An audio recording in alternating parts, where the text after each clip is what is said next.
principal y aparte de otras, pero la función nutricional es lo básico en este caso, ¿no?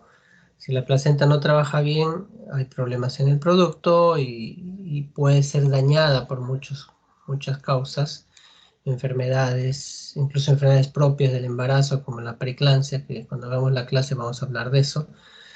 Así que vamos a recordar algunas cosas de la placenta y sus anexos, ¿no? Esta foto es rara, ¿no? No es muy común que salga la placenta y el feto. Sí lo he visto algunas veces, sale el feto y a los segundos le sigue la placenta. Pero lo normal es que la placenta se quede ahí pegada todavía varios minutos, hasta mucho más de 10, 15 minutos y está ahí, ¿no? Incluso esperamos actualmente, recuerden, hacemos el clampaje tardío del cordón para que pase un poco más de sangre al producto con buenos resultados, sobre todo para los prematuros, ¿no? Evita muchas cosas, entonces, pero es raro ver esto, ¿no? Pero sí, sí es posible, ¿eh? Bueno, la placenta, las definiciones, lo primero que ustedes van a encontrar por definiciones es un órgano que solamente se va a formar durante una gestación, es discoide, corioalantoidea, ahora vamos a entender más adelante qué significa eso, y hemocorial, ¿no? Porque es bañada por la sangre materna directamente que va a llegar al trofoblasto. Entonces, ayer, bueno, la primera clase estuvimos tocando algo del embrión, y ahí hablamos de la implantación, ¿recuerdan?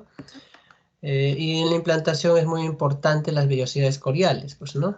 Las vellosidades que más adelante se van a convertir en tejido placentario.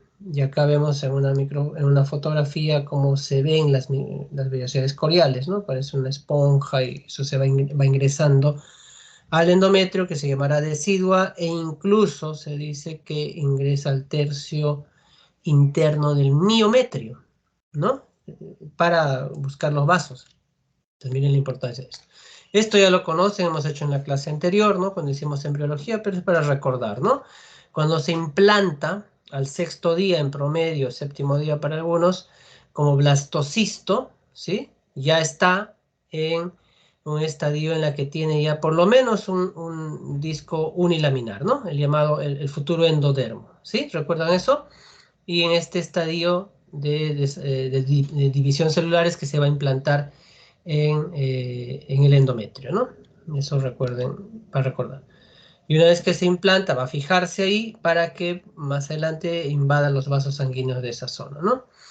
Inicia el sexto día esta implantación, termina el día 12. En 6 días de lo que estaba encima, en 6 días tiene que ingresar totalmente, como vemos en este gráfico del costado, y volverse a cubrir, ¿no? Hay un epitelio que cubre el endometrio, ¿están viendo?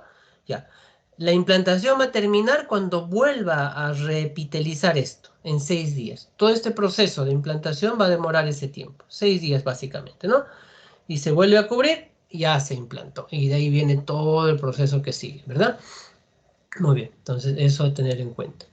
Y pasa por fases, pues, ¿no? La implantación, recordemos, ya lo habíamos manejado, pero primero se tiene que liberar de su zona pelúcida, que es la eclosión, ¿no? Entre el día 5 y el día 6 ya está posicionado, ¿no? Hay una posición, va a dirigirse, dijimos, ese macizo celular se va a dirigir hacia el endometrio, y luego va a adherirse y va a empezar a invadir, ¿no? Entonces recordemos, la posición es eso, ¿no? A través de orientación del polo embrionario hacia el epitelio del endometrio, ¿sí?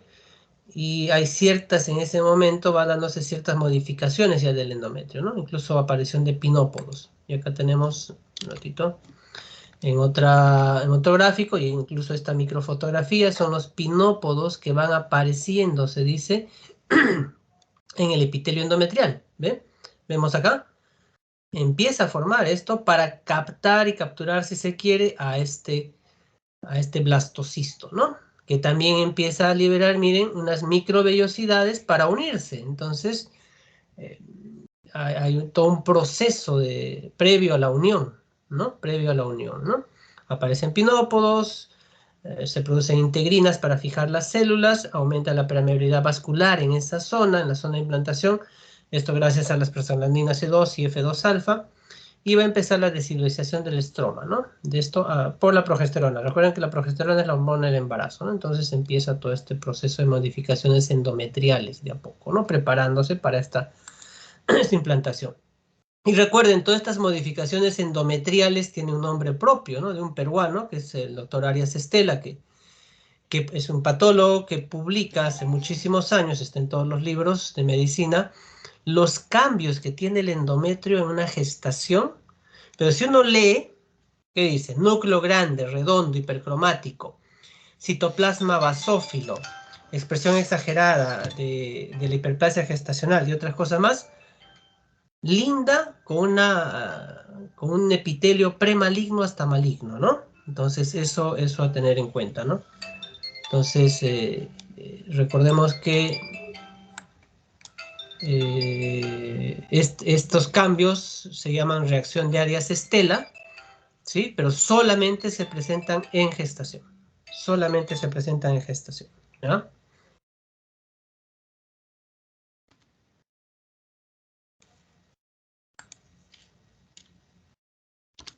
Ahí está. Luego viene la segunda etapa, que es la adhesión, ¿sí? Es el contacto final de ese trofoblasto con el epitelio endometrial a través de las integrinas y el factor estimulante de colonias. Ya se pegan, miren, ahí vemos que están pegados. Perdón.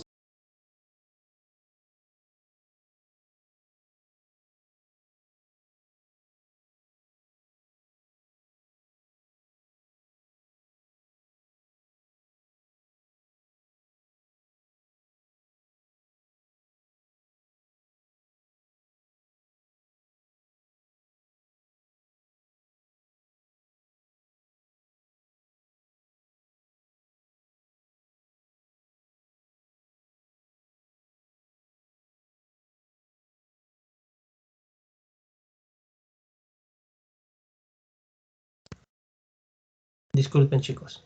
Entonces, a través de estas moléculas de adhesión va a fijarse este futuro embrión al epitelio del endometrio, ¿no? Como vemos acá en los gráficos, ¿no?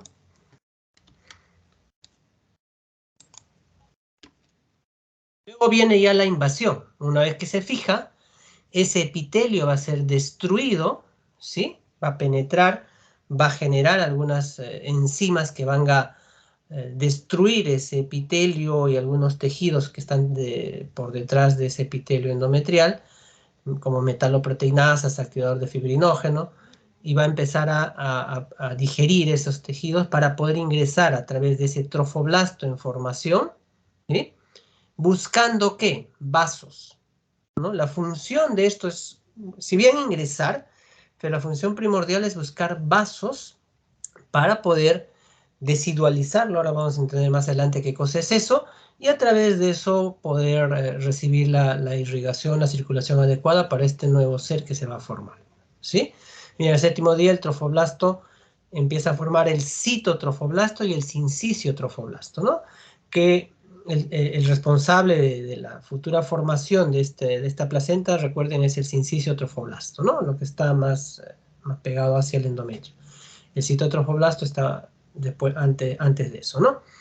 Y ya miren, al noveno día llega a los vasos y va formando lagunas vasculares que se van uniendo entre ellas. ¿Estamos? Entonces esa es la función de esta invasión, El día 12, ¿no? Ya penetró todo el endometrio y nuevamente es cubierto por un epitelio endometrial. Es tapizado otra vez. Ahí, otra vez ya les dije, es que termina el proceso de implantación, el día 12 en promedio. ¿Ven? Vemos acá en el gráfico, está bien claro, ¿no? Se vuelve a tapizar lo que destruyó. Ya adentro vemos que está el citotrofoblasto, el sincisotrofoblasto en su proceso de invasión, si se quiere, buscando los capilares, los vasos, ¿no?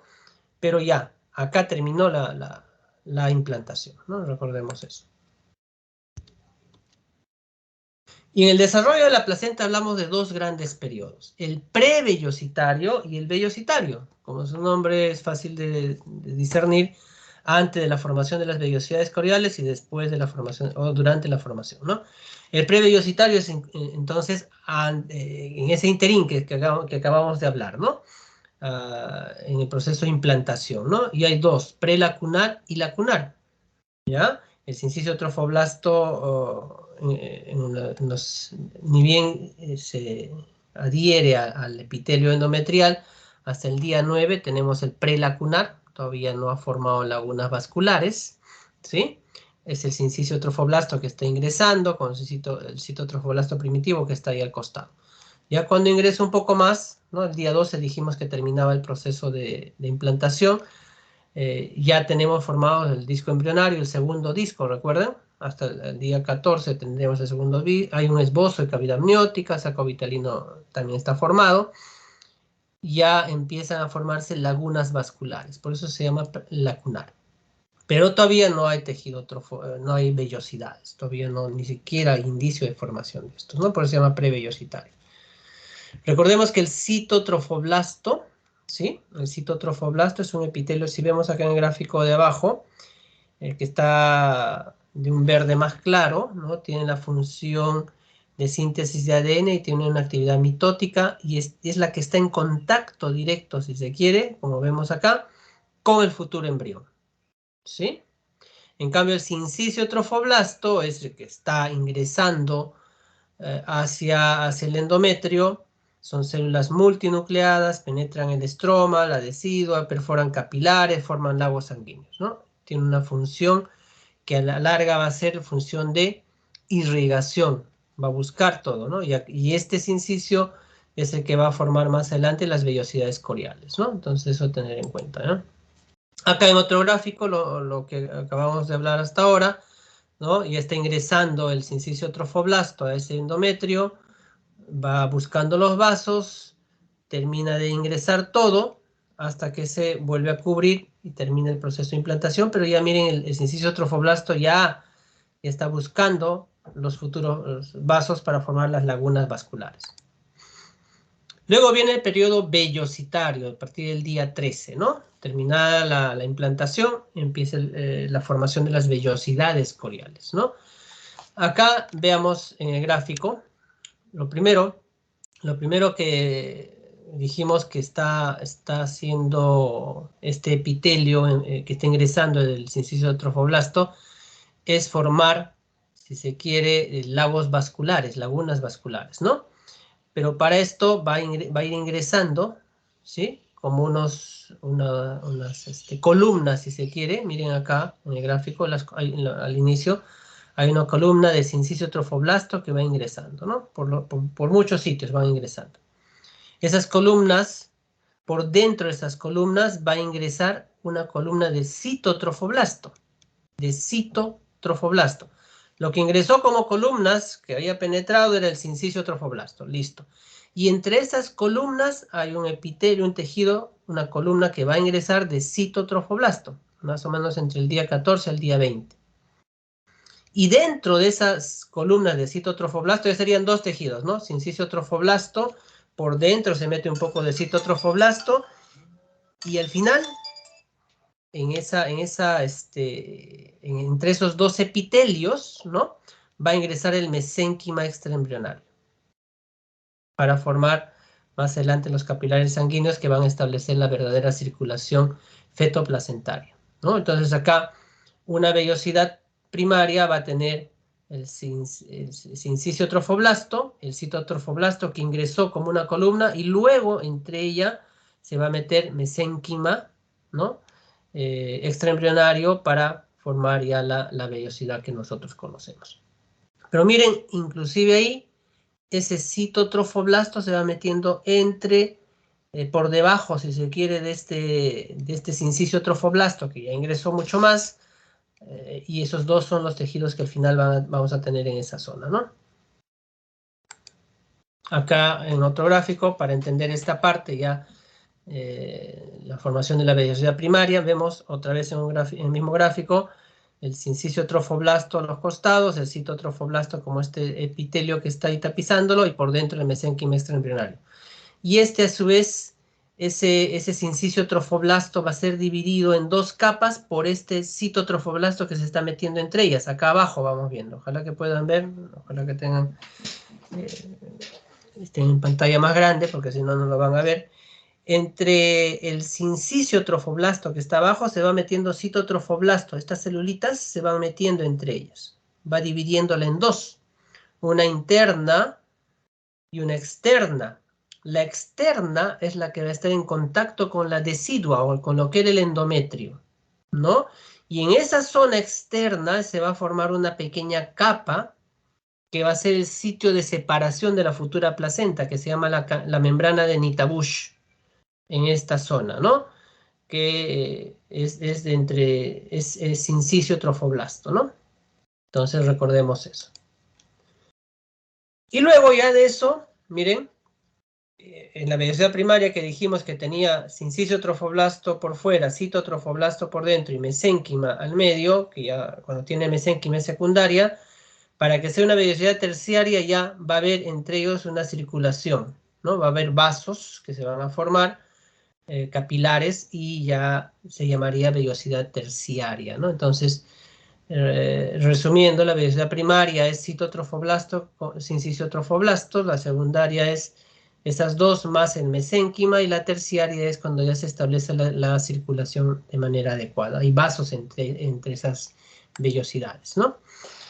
Entonces, viendo una vellosidad terciaria, una vez terminado todo este proceso, tendría estos elementos, ¿no? Sincicio trofoblasto, fuera, citotrofoblasto por dentro, con sus células de Langham, y el estroma que los rodea, además de los elementos vasculares que vienen con ellos, ¿no? Los vasos que están acá por dentro. Entonces, miren, vemos que son como unas digitaciones, por eso se habla que las vellosidades son como unos dedos, dicen, ¿no?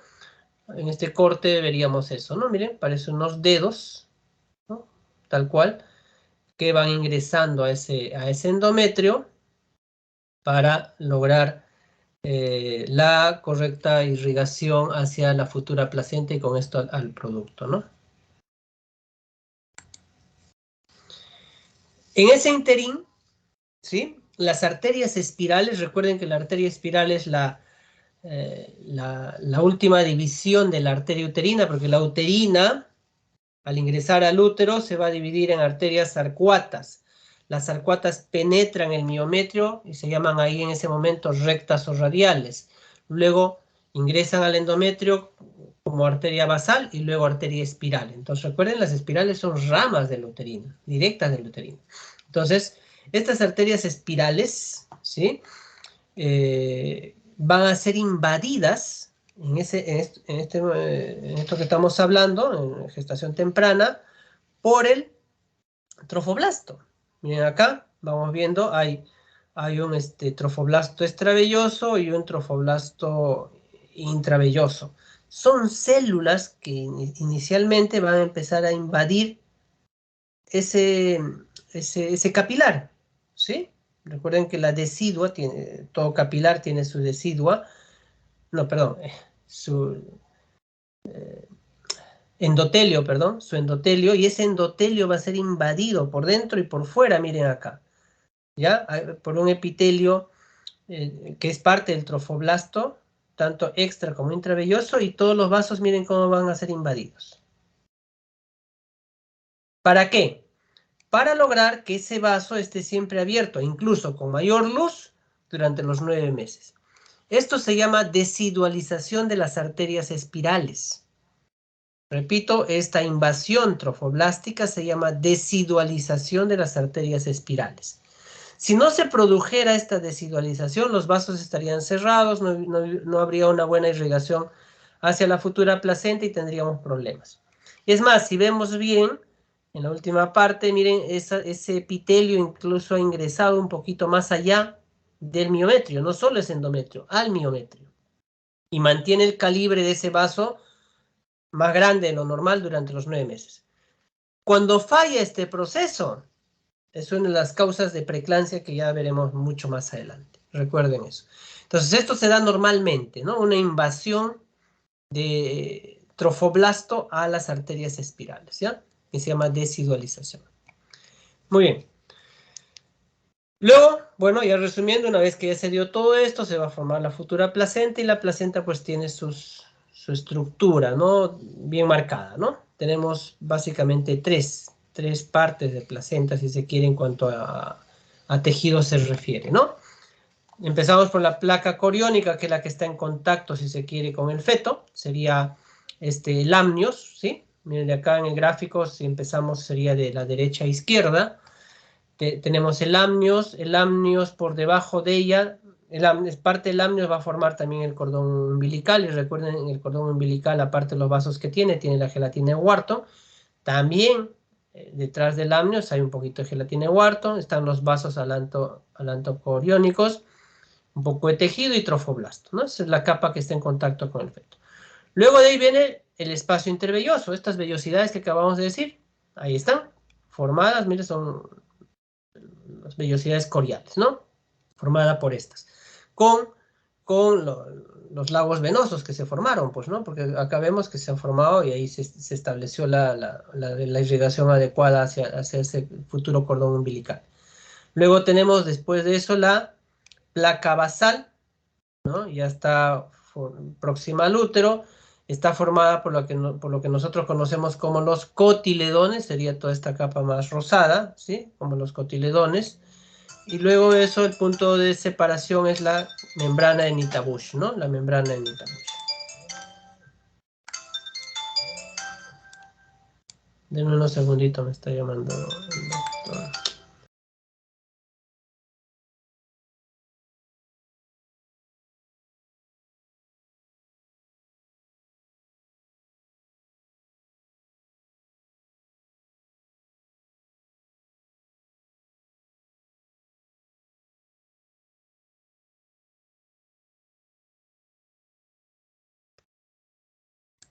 Ya.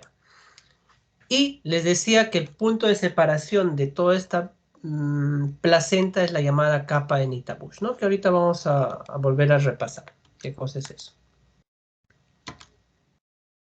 ¿La decidua qué cosa es?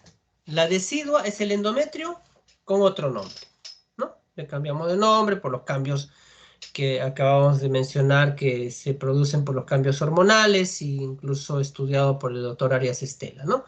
Entonces, como ya no se parece y citológicamente al endometrio normal, tiene que tener otro nombre, pues, ¿no? Si no, sería endometrio nada más, pero no se parece ya no es como el endometrio, ¿no? Entonces, por los cambios hormonales y todo esto, y los cambios celulares que les acabo de mencionar hace un rato, la reacción de Arias Estela, ya tiene que tener otro nombre, y es otro tejido. Por eso se llama decidua, entonces, pero es solamente endometrio, ¿no? Entonces, la decidua es un endometrio modificado, ¿no? Actúa como órgano blanco, tiene receptores de oxitocina, eh, y esto produce incluso prostaglandinas en ese epitelio, ¿no? Recordemos algo. Acá vemos, ya en las fotitos, en los gráficos, perdón, ya terminó la implantación, ¿sí? Se metió toda esta célula y empieza adentro a formarse el embrión y a formar varias zonas, ¿no? La zona que está en contacto, si se quiere, con este trofoblasto que está invadiendo, va a llamarse corión frondoso, y la que va a estar rodeando el saquito, el corión leve. No sé si pueden ver, ojalá sí. Pero acá lo que estamos viendo es, miren, una vez que se mete todo, como empieza a crecer el embrión con su saco, a ese epitelio en la que se había metido toda esta celulita, empieza otra vez a crecer, ¿no? Le sale como un chichón por dentro, si se quiere, al endometrio. Pero este embrión está cubierto entonces, recuerdan que se había cubierto todo el endometrio una vez que se metió, entonces ese endometrio que cubrió ahora va a ser estirado hacia arriba, va a ser empujado. Entonces, este saco está cubierto por endometrio, si lo ven en amarillito, está cubierto por una capita de endometrio, abajo de ese saco está el endometrio también, y el resto de endometrio donde no llegó esa futura placenta también. Entonces tenemos tres zonas de endometrio: la que está cubriendo al saco, la que está por debajo y la que está alrededor. Entonces va a haber tres deciduas. decidua basal, es la que está siendo invadida por las vellosidades, decidua capsular, que está cubriendo el saco, y la otra, el resto de endometrio, que ahora se llama decidua, sería la decidua parietal. Por eso reciben tres nombres, tres tipos de decidua, pero las tres son endometrio, ¿sí? Entonces, recuerden eso, tenemos tres tipos de decidua, la basal, la capsular y la parietal. Acá, para que lo entendamos, ¿no? Ya están los tres tipos de decidua, la basal, la parietal y la capsular, y solo la decidua basal, la que está en contacto con ese tejido trofoblástico, ¿sí? Las vellosidades coriales, va a tener a su vez tres capas. Tiene una nueva basal, una capita basal, esponjosa y compacta. Quizá en el gráfico de abajo, ¿sí? Ahí está, es bastante pequeño, está la capa compacta, que es la que está en contacto con la placenta prácticamente, la esponjosa y su capa basal. ¿Para qué recordar esto? Porque el plano de desprendimiento, ¿no? Hemos dicho, hay una membrana que se forma, que se llama la membrana de Nitabush, está en contacto con la capa esponjosa. Entonces, repito, la decidua basal a su vez va a tener tres capas. La capa basal, la capa esponjosa y la capa compacta. Esa capa esponjosa es el sitio en la que se va a separar esa placenta. Y ese sitio es en donde está la membrana Nitabush. ¿Ya? Eso tener en cuenta, recordar bien. Este es el resumen de todo lo que acabamos de decir. ¿Va? Vamos a pasar esto. Luego, en este interín se van formando los anejos, ¿no? Los anexos, si se quiere, de la placenta, ¿no? Que serían las membranas y el cordón. Las membranas se van formando, son el corion y amnios, que todos conocemos, y el cordón umbilical. Pues, ¿no? En el cordón umbilical, como vemos acá, intervienen en su formación el pedículo vitelino o parte del saco vitelino, el pedículo corporal, ¿sí? Y el alantoides. ¿Sí? El cordón normalmente es excéntrico, nunca está al centro de la placenta. Es muy raro que esté exactamente al centro, ¿no? Es largo, tiene la forma de un cilindro, pero siempre va a estar con cierta torsión en su eje. Todo cordón lo vamos a encontrar siempre con torsión a su eje. Como vemos ahí en la fotito de abajo, todo cordón está con torsión a su eje. No hay un cordón que no tenga esto. ¿Esto por qué? Porque uno de los vasos es más corto que el otro, entonces tiene que hacer esa torsión para evitar que se estire más de la cuenta los vasos, ¿no? Y como sabemos es una de las excepciones a la regla en cuanto a la irrigación. En este caso la vena umbilical lleva sangre con oxígeno y las arterias umbilicales llevan sangre sin oxígeno o devuelven sangre sin oxígeno, ¿no? Entonces decíamos, es porque las arterias tienen más longitud que las venas y por eso tiene que haber una cierta torsión, ¿no? Y acá vemos en un corte, pues un cordón umbilical, ¿no? Con sus dos arterias y su vena. Cuando tengan la oportunidad de ver un parto y vean la placenta y todo esto, siempre, ojo, siempre deben evaluar el cordón, el sitio de corte. Tenemos que ver sí o sí, y se ve, eso los que han tenido oportunidad de ver o van a ver, se ven como dos ojitos que salen porque las arterias salen. Cuando tú cortas como que se retrae esa gelatina, así tal cual estamos viendo en el gráfico, como que se retrae y como que salen dos ojitos y la boca, que sería lo de abajo, el cordón, perdón, en la vena se queda ya grande, es grande, ¿no? Pues tienen que ver. ¿Por qué? Ponte que solo ves una arteria. Hay una patología en obstetricia que le llamamos el síndrome de arteria umbilical única. Arteria umbilical única, que se asocia a múltiples malformaciones fetales internas, renales, del aparato digestivo, de la línea media. Puede estar externamente normal, pero por dentro tiene muchas malformaciones. Entonces, tengo como parte de mi evaluación placentaria, que ahorita vamos a ver, tengo que estar seguro que tenga sus dos vasos. Porque de repente en ecografía no lo vieron, porque a veces en ecografía nosotros de todos modos evaluamos esto, ¿no? Por ecografía vemos que tiene las dos arterias. Pero si no fue bien evaluada, no lo vieron, Ahí tenemos la oportunidad de ver eso, ¿ya? Entonces tenemos que contar las dos arterias y subir abajo. Esto es importante, chicos. Siempre que pregunto cuánto es el valor normal de la dimensión de un cordón umbilical, nunca me dicen. Siempre fallan. Es de 30 a 120.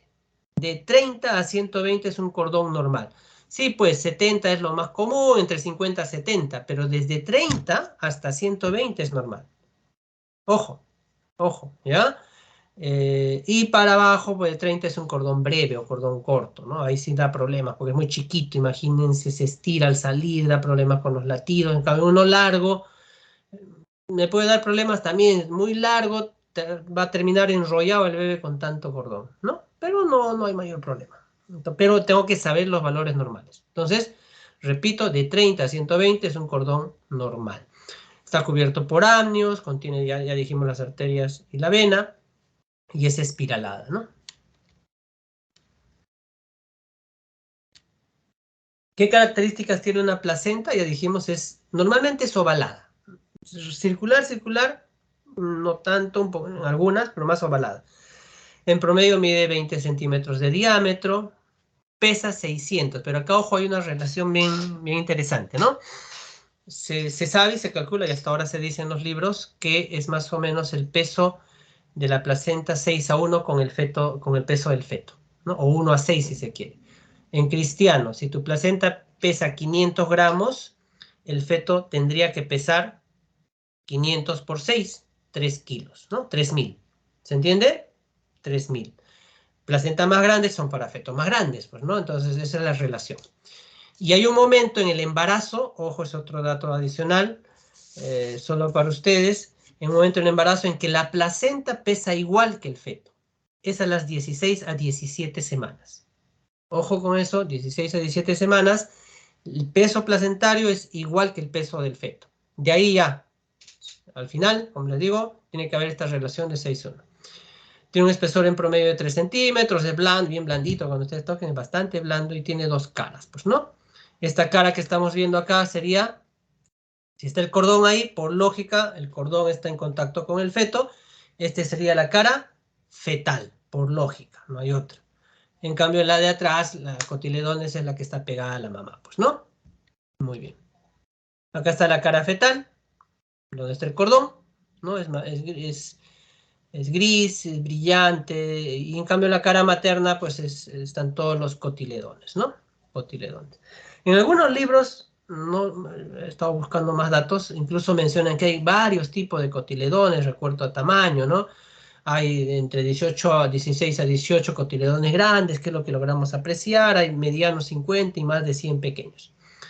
Incluso alguna literatura dice, si nosotros tuviéramos la capacidad de disgregar todos los cotiledones y abrir todo este tejido placentario, más o menos hace un espacio, si se quiere, de 10 metros cuadrados, ¿sí? Que sería, ese espacio es lo que recibe es la sangre de la madre, ¿no? Porque recuerden que al final del embarazo a estos cotiledones están llegando más o menos 600 mililitros por minuto. Miren la cantidad de sangre que llega en un minuto a esa placenta. 600 mililitros en un minuto. Y esta placenta, recuerden, ha invadido endometrio, ha invadido miometrio y los vasos. Cuando sale, imagínense si está en atonía y no se contrae el útero, va a sangrar esa cantidad. De 500 a 600 mililitros por minuto. Por eso que la atonía es mortal. Por eso que se nos mueren las pacientes en atonía, porque sangra muchísimo, muchísimo.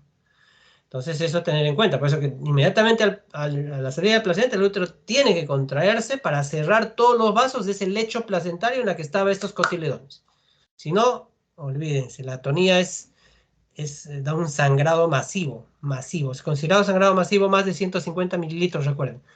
En los partos sobrepasamos eso de largo, ¿no? Función placentaria. Función placentaria. Acá están las funciones más básicas, ¿no? Hemodinámica, es decir, el paso de sangre al feto. De permeabilidad, evita el paso de ciertas cosas, sustancias, medicamentos, y permite el paso de otras. Produce muchas hormonas, enzimas, y es parte de nuestra defensa para el feto, ¿no? Hemodinámica, bueno, ya lo hemos estado mencionando hace un rato en todas las exposiciones, se forma red vascular materna, fetal, se considera que es un corazón periférico. De permeabilidad, acá sí, ¿no? Acá vemos que regula la transferencia placentaria de gases, de elementos nutricios, de medicamentos y todo ello, ¿no? Entonces, vamos a recordar algunas cosas. Antes de empezar, qué cosa es lo que regula o no, recordemos esto, ¿no? Que siempre les pongo. Los mecanismos de transporte a través de las células, si se quiere, ¿no? Hay varios mecanismos de transporte. Recordemos, la difusión simple es cuando los solutos pasan la membrana celular sin necesidad de nada, ¿no? Recuerden eso, pasan nada más. Acá como vemos en el gráfico de arriba. En cambio, la difusión facilitada va a necesitar de una proteína transportadora.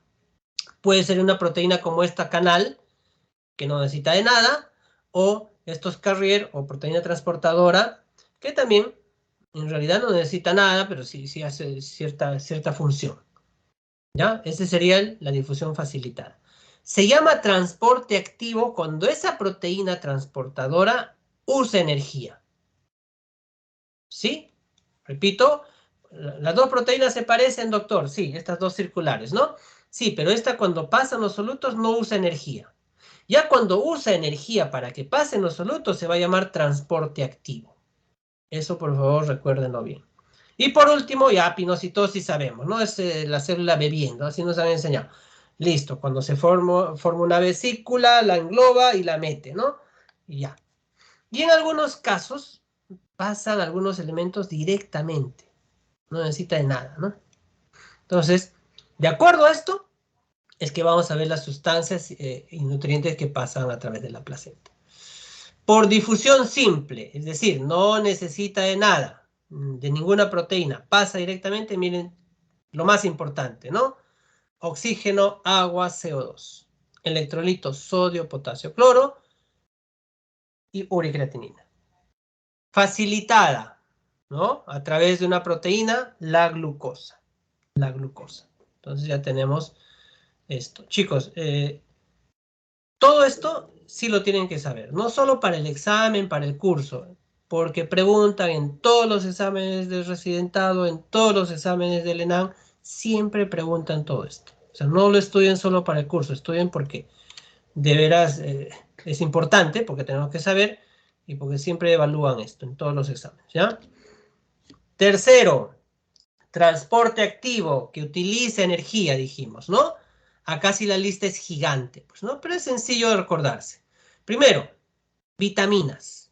Los dos grandes grupos de vitaminas usan este transporte. Los hidrosolubles y los liposolubles. Ahí está.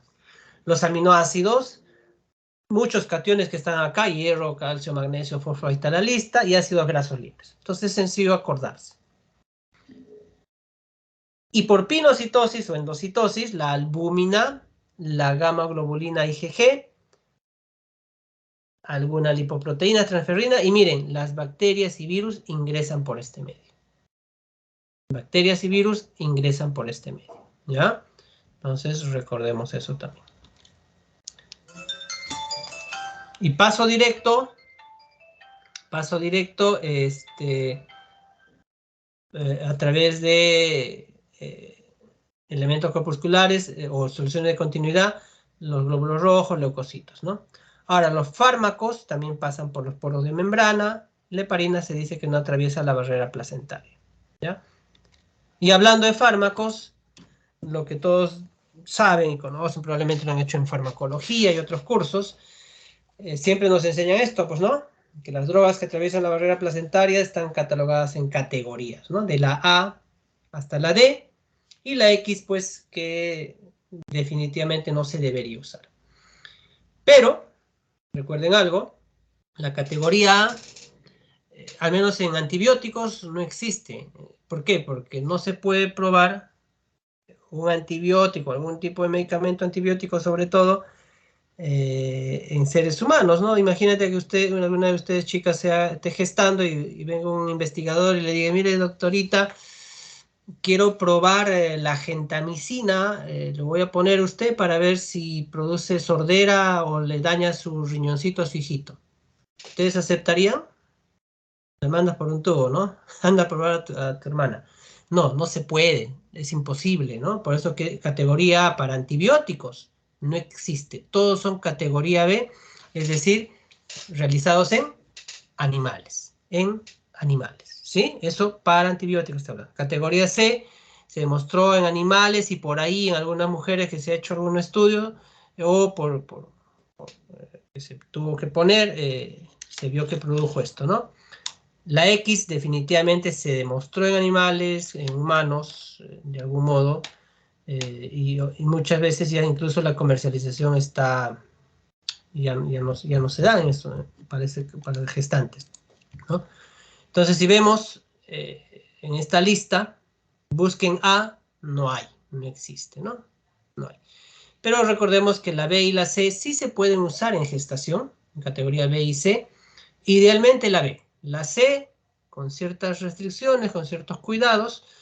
Hay, por ejemplo, todos los betalactámicos en general, incluida la cefalosporina, a pesar que la segunda y tercera la ponen como C, todos los betalactámicos se pueden usar. La eritromicina también. Tetraciclinas, no, jamás, nunca, ¿no? Clinda, lincomicina, muy bien. Y acá entran los aminoglucósidos, pues, ¿no? La gente y la mica. Si bien es C, se puede usar en el embarazo, pero sabiendo que en animalitos puede producir daño auditivo y renal. Y la recomendación, si no hay otra opción y se tiene que usar, por ejemplo, para una infección urinaria, eh, diferir a las 28 semanas en adelante, que ya en teoría el riñón fetal está más maduro y podría aguantar. Y de estas dos, en los estudios que se han hecho, la que menos dañaría sería la amicacina frente a la gentamicina. ¿Sí? O sea, si tendría que escoger ya por último, ya por lo menos amicacina, que no es tan lesivo que la otra, ¿no? Pero ojo, esto repito en animalitos, pero eh, hay que tener cuidado de todos modos. De ahí sigue la lista, ¿no? Eh, algo que usamos mucho, metronidazol en mi área, ¿no? No sé, anfoteresina, paracetamol lo usamos mucho, eso no hay problema, ¿no?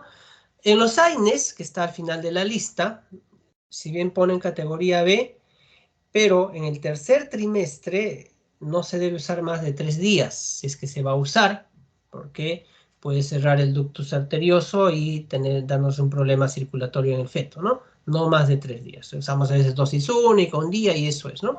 No da mayor problema. Corticoides.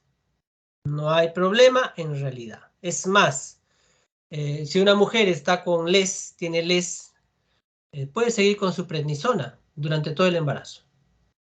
Estos corticoides, prednisona, prednisolona, no pasan la barrera placentaria. Y ustedes saben que la betasona y la dexametasona nosotros lo usamos en el embarazo para maduración pulmonar desde las 24 semanas, ¿no? Así que se puede usar sin mayor problema. Es más, riesgo-beneficio, qué bueno, ¿no? Cortisona no, hormonas no se debe usar nunca en el embarazo, ¿no? Y algo muy común y que a veces ustedes como médicos van a tener que decir, eh, no son para algún procedimiento en la que se requiera lidocaína o a veces en odontología para extracción o curaciones, a veces nos preguntan, no hay problema. Se puede usar lidocaína sin mayor problema en gestación, ¿ya? Así que no se hagan problemas. Tercero, viene la función endocrina. Les he querido poner este gráfico, o este cuadro, perdón, al inicio. Acá están todas las hormonas, no las voy a tomar todas, porque es mucho. Pero son todas las hormonas que se produciría en la placenta, ¿no? La gonadotrofina coriónica, lactógeno placentaria, la corticotropina placentaria, y sigue la lista, ¿no? Tirotropina y vamos viendo varias. La inhibina y activina. A qué se parece, ¿no? Y qué función tiene, ¿no? Que vamos a ir revisando ahorita por detalle, ¿no? Entonces, son muchas hormonas, como vemos, que produce la placenta, ¿no? Y que tienen mucha actividad durante todo el embarazo, ¿no?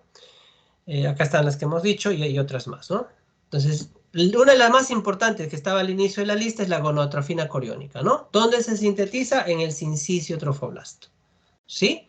Y ojo, es la base de las pruebas de embarazo, pues, ¿no? Es la base de las pruebas del embarazo, ¿no? Le tienen miedo, la que no quiere estar embarazada, le tiene miedo a esta hormona, ¿no? Y ojo, se puede detectar en orina, pero un poquito más tardío, pero en sangre, inclusive se dice a los 2 días de la implantación. ¿Qué, doctor? Se va a implantar entre el sexto a séptimo día, el día 9 ya puede salir.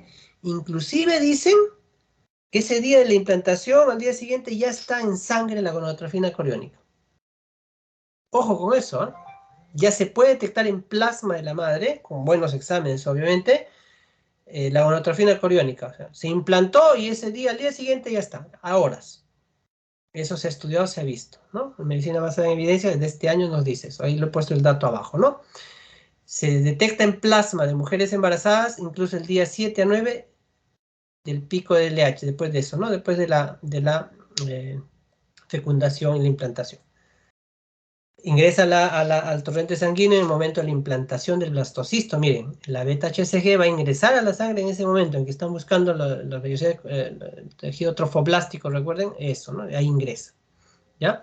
Las funciones que tiene, miren, mantiene el cuerpo lúteo, produce otras hormonas, ayuda en esto, la formación de esteroides de la placenta, hormonas esteroideas, estimula la producción de relaxina y otras más, ¿no?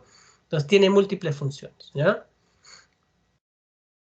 O sea, no se necesita un retraso menstrual para que me salga positivo esta hormona, ¿no? O sea, no se necesita, porque imagínense, cuando se implanta al día siguiente o a los 2 días ya está en sangre, no necesito un retraso menstrual. Este es de las mejores para el diagnóstico. Ojo, estoy hablando en sangre, no en orina. En orina toma tiempo, necesito de dosis más altas en sangre para que se filtre en la orina y recién salga positivo, ¿no? Pero en sangre sí sale. El pico, ¿sí? Y no salió. Ah, no, no me salió. Ya. El pico de esta hormona en el embarazo, hasta pregunta examen, en el residentado lo he visto, es 10 semanas. ¿Sí? Acá en un dato de un libro de este año dice, ¿no? Entre los días 60 y 80 después de la menstruación. O entre las 10 a 12 semanas, ¿no? Y de ahí empieza a declinar y ya a las 16 semanas, después que ha habido un pico, baja y de ahí se queda a partir de las 16 semanas a un cierto valor, ¿no? Y el pico puede pasar incluso los 100.000 de gonadotrofina, hasta 120.000, incluso algunos libros dicen un poco más, ¿sí? Y de ahí tiende a bajar. Y si nos damos cuenta, entre 60 y 80 es 70 días, ¿no? 7 por 10, 70, pues, ¿no? 10 semanas, 9 a 10 semanas en promedio, pero como le digo, ahí está. ¿Ya? El pico muchos consideran 10 semanas. Otro hormona es la lactógeno placentaria, ¿no?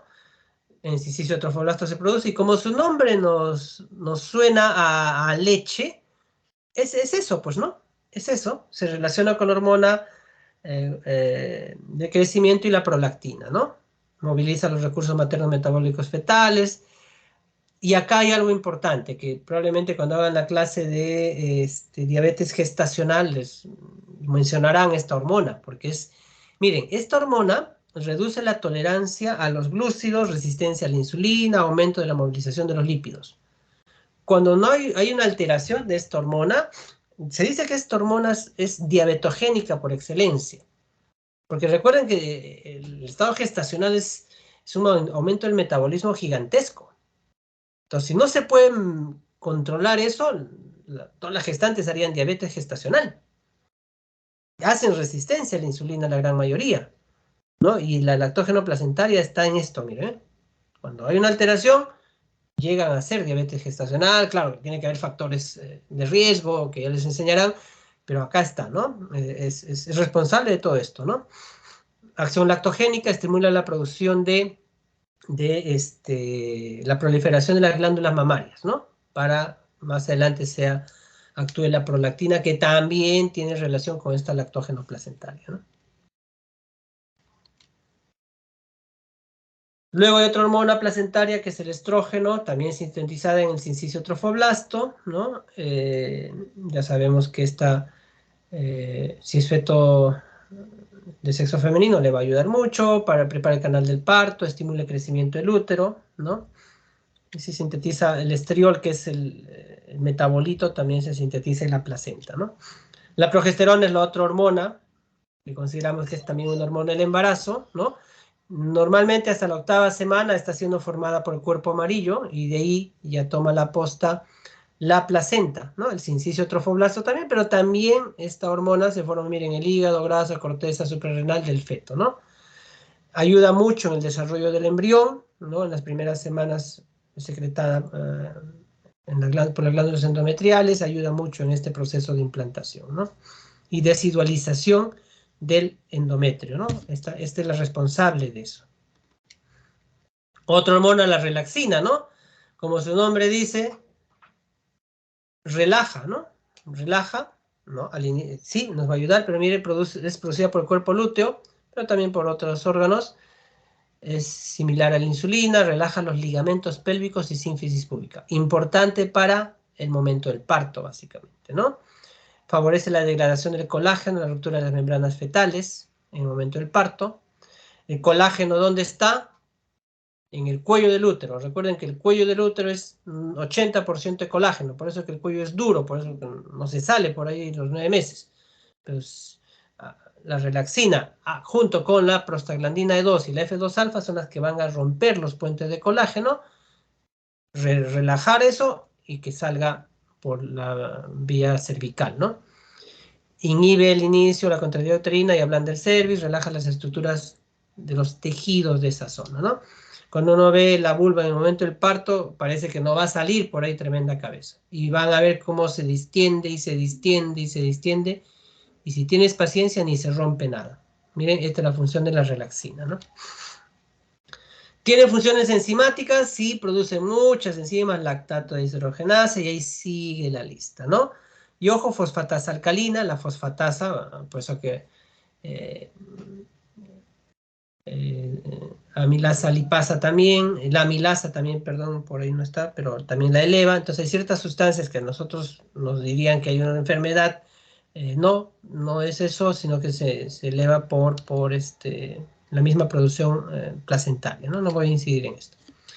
Y es parte de nuestras defensas, producen inmunoglobulinas, ¿no? A su vez hay macrófagos, se dice, en la placenta, que tienen funciones de protección.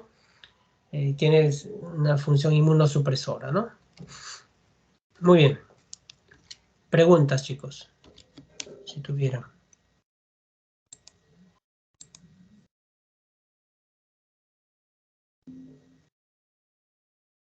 Preguntas.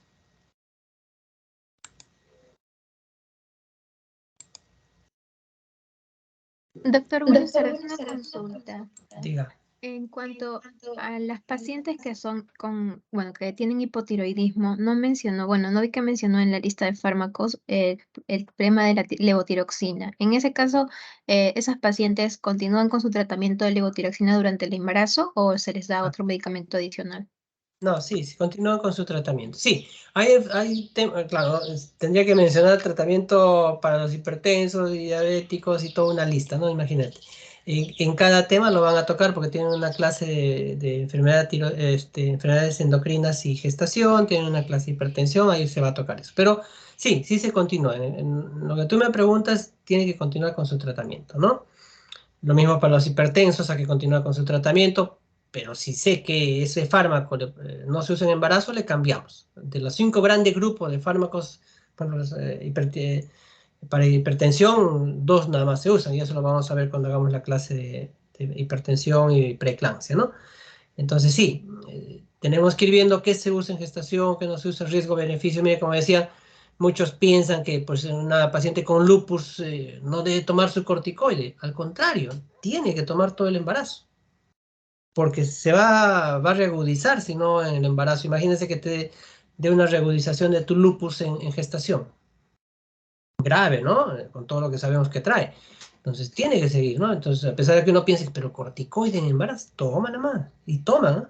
Sin mayor problema. Y así, en muchas enfermedades, a veces le cambiamos, hablando de diabetes, ya les enseñarán, es mucho mejor la insulina, sí, pero hay estudios últimos, todos los últimos años que nos han dicho que la metformina también no habría mucho problema con esta, ¿no? Entonces son los dos fármacos que yo podría usar en gestación, nada más. Y así, para muchas enfermedades hay hay siempre una opción, ¿no? De uso que ya irán aprendiendo conforme se vayan haciendo las clases, ¿no? Muchas gracias, doctor.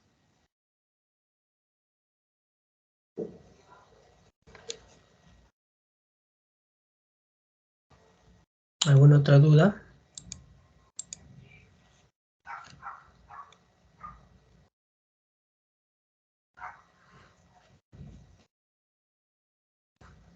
Nada, entonces, como les decía, de esto quizás, bueno, aparte de todo lo que hemos hablado, lo importante es recordar justamente ese intercambio de nutrientes y que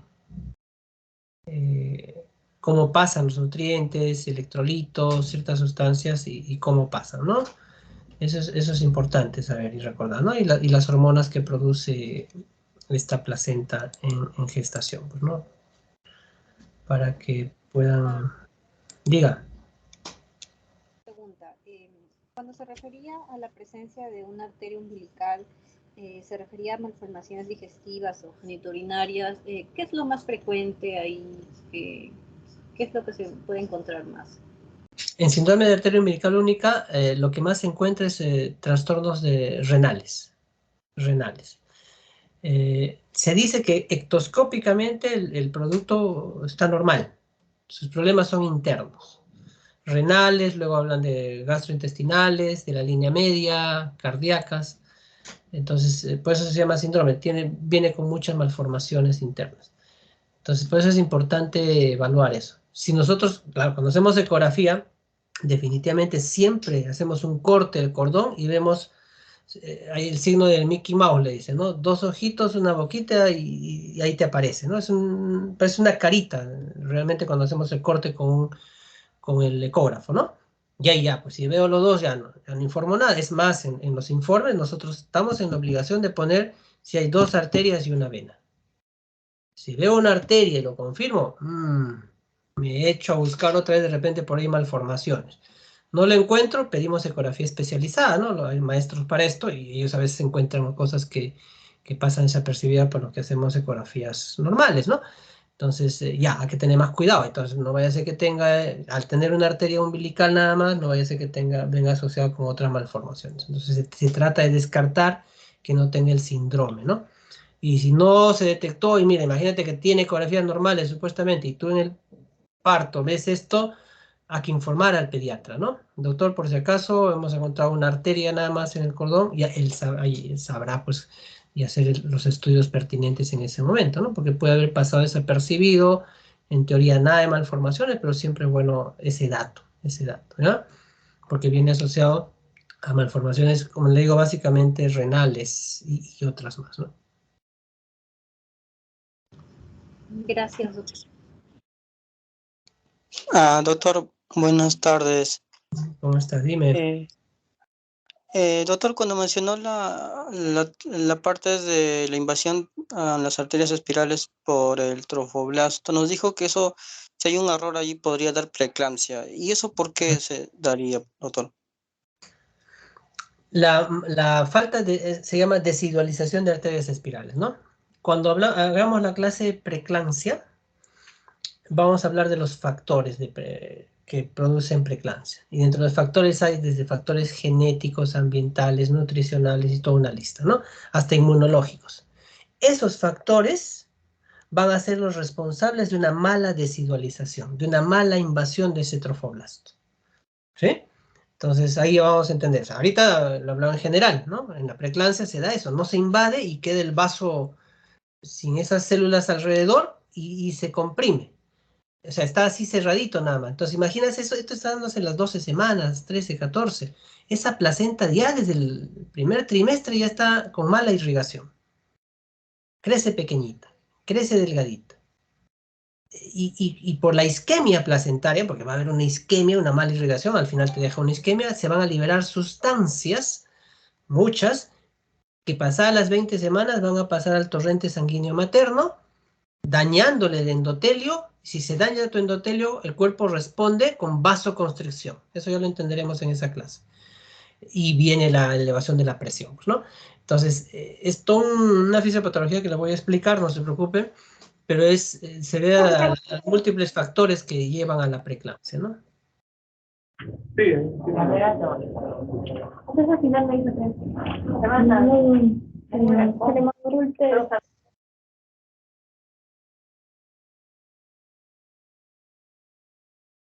¿Alguna pregunta más?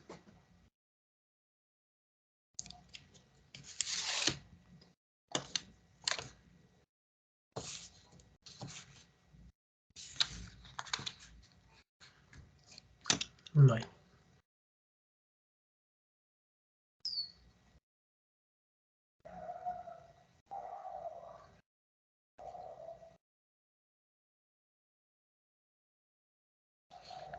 ¿No hay más dudas, preguntas? Muy bien, chicos. Han faltado 2. Ah, no, me han pedido permiso, ¿verdad? Son las chicas que están en práctica, ¿no? Ya, no hay problema. Sí, ya me acordé. Ya. Ya, muchachos. Entonces ya conmigo nos estamos reencontrando en estos